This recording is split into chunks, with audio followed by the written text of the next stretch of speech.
I'll take your calls, 30 seconds each. Let's start in Indiana. Malone, welcome to the Savage Nation. Go ahead, please. Dr. Savage, you're the only sane commentary that's going on about the SSRI, the serotonin reuptake inhibitors. In 2001, my brother-in-law, he was trying to get off of these. He'd been given them for a period of time for various mental issues.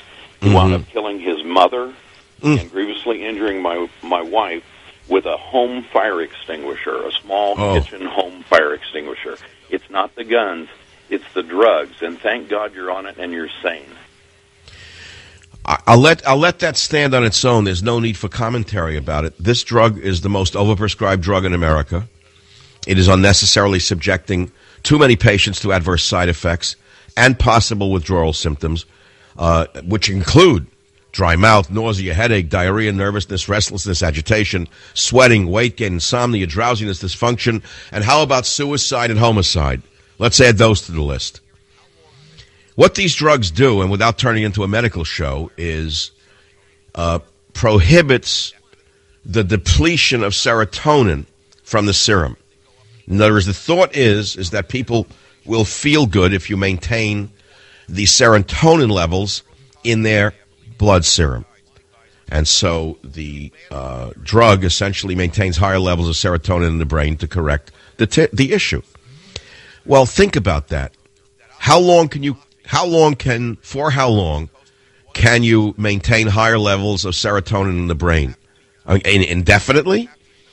Do they not understand that levels of everything go up and down? I'm a man of nature. I live next to the water. There are several tides a day. I believe there are 4 tides, 2 highs and 2 lows. In mankind, there are 2 highs and 2 lows at least every day in every person. But according to the pharmaceutical medical establishment that operates like a mafia in this country, we're supposed to be one consistent mood and emotion from morning till night. Happy talk. Be happy from morning till night, and if not, you better be medicated. First go to a shrink and then get medicated. People go up and down like a sine curve all day long. I don't mean bouncing around like a ball. That's, of course, a problem. We're talking about you feel better and then down and you're up and down. You have tides in you like the sea. We're human. We're alive. We're not a robot. But they've turned everything into a medical condition so they can market a drug around it.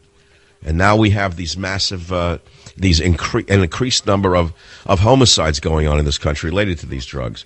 And again, I want to remind you why this particular massacre is so horrendous to all of us. Children, babies. We know that. I want you to think about it.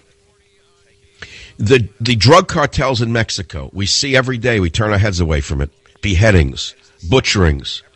They don't target babies in a kindergarten. They know what would happen if they did. If they ever went into a kindergarten and executed 20 children in a kindergarten in Mexico, the country would go insane. It would be the end of the drugs in the drug cartels in Mexico, like it was the end of Pablo Escobar in Colombia. He was whacking people left and right. He was blowing up buildings, and then he went over the line, and the people couldn't take it, and millions of them came out in Colombia. And that was the beginning of the end of Escobar. And it's the same here. Everyone knows there's a limit to the human being to take a certain amount of pain. They can take a limited amount of pain, but then there's a certain point they can't take it anymore. This was the point. So right away, the knee-jerk liberals like Bloomberg, okay, it's guns. Mayor of Boston, okay, it's guns. Right away, it's the guns. Well, we could look at the guns. Yeah, we can talk about guns. Don't rule them out. We can talk about it. There's a lot to talk about.